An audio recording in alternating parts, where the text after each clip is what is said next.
At nagbabalik na naman ang main characters at mga Disney princesses.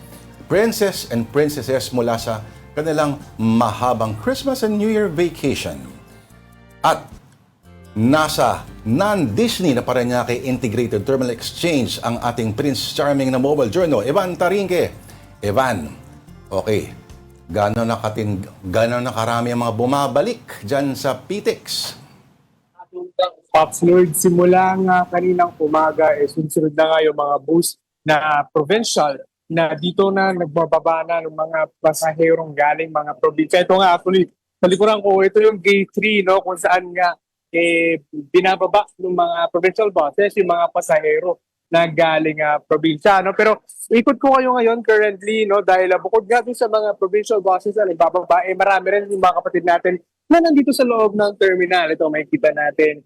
Marami pa rin sila. No? Ito yung mga kapatid naman natin, Pop Floyd, Denise, na dito naman nag-celebrate ng Christmas at ng bagong taon. So makikita natin, medyo marami pa rin yung mga kapatid natin yan. Ang tawag sa kanila, Pop Floyd, Denise, crossover travelers. No? Ibig sabihin, yun yung mga nagbagong taon, nag-Christmas dito. Pero ayon doon sa mga nakausap natin kanina na pasahero na galing mga probinsya, talagang pinlano daw talaga nila na ngayong araw umuwi at bumalik dito sa Metro Manila dahil nga sa Lunes, back to normal na, no? Back to school na yung mga bata, yung mga estudyante, at back to work naman na yung mga nakapag-holiday break. No? So isa yan doon sa mga naging factor kung bakit naman tuloy-tuloy nga yung pagbalik ng mga kapatid natin. Pero asahan daw na on the weekends hanggang Monday, mas marami pa yung mga kapatid natin na dadagsa at napabalik dito nga sa Metro Manila dahil yung ilan, sinusulit pa yung bakasyon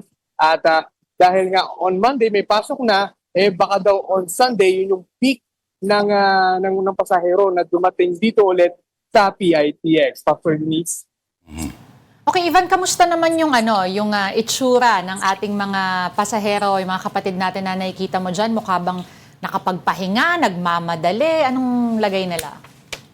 Alam mo, Denise, kanina yung mga galing bus na bumaba, no, talagang medyo nagmamadali sila na makauwi nga sa kanilang mga bahay dahil nga, yun nga, gusto nila makapag-relax, makapag-settle down muna nga bago ulit sumabak sa eskwelahan, sa school, lalo na rin mga bata, no, talagang tinulit nila yung mga bakasyon sa probinsya. Pero kanina may mga nakausap rin tayo dito naman sa Metro Manila, nagdiwang ng bagong taon na binisita naman yung kanilang mga mahal sa buhay dito, no, dahil nga kwento niya doon daw sa Bicol kung saan yung kanilang probinsya, kung saan sila nakatira, medyo magkakalayo raw kasi yung mga bahay. So medyo yung iba daw yung pag-celebrate na Christmas doon at ng bagong taon doon kaysa dito. Kaya naman daw sila lumisan dito sa Metro Manila para naman daw ma-experience sila muli yung New Year at bagong taon dito sa Metro Manila nang sama-sama sila at talagang papanood nga yung mga iba't ibang mga fireworks display dito nga sa lungsod. Denise? Evan, kung may pagkakataon ka, nakausap mo ba yung management kung kailan nila inaasahan talaga yung buhos ng pabalik ng mga pasahero? Popster, inaasahan niya no, hanggang January 5, no, hanggang sa Lunes, expected na yung mga kapatid natin na galing probinsya babalik nga dito sa terminal. No? So yan talaga yung in-expect nila na buhos ng tao kasi nung mga previous days siguro nung 31 nung 1 talagang halos walang tao dito, Pastor Denise.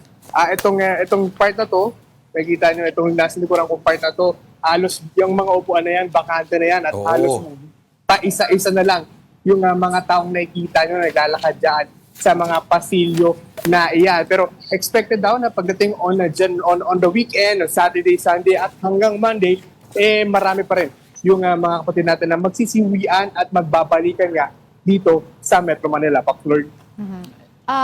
Ivan, kamusta naman yung yung daloy ng traffic around the terminals? Alam mo, Denise, nung papunta tayo dito kanina, no, parang nag-ready na ako na 2 hours na travel time ulit, no, kasi the usual travel time ng hindi holiday 2 hours yung biyahe, no. Pero kanina medyo nagulat tayo na in 1 hour lang, less than 1 hour nga nakapunta na tayo kagad dito sa terminal. So mabilis lang yung daloy ng trapiko. Medyo nagkakaroon lang ng congestion sa may EDSA, lalo na yung sa parte na ginagawa yung EDSA rebuild.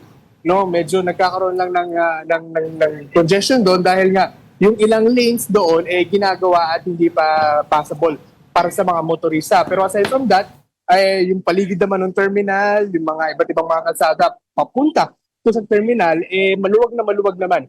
At hindi pa normal, hindi pa back to normal yung usad ng trapiko, Denise. Alright, wala ring sawa kami na magpapasalamat sa iyo at Happy New Year ang ating mobile journal, Evan Tarinque, reporting live from the Parañaque Integrated Bus Terminal Exchange. Thanks, Ivan.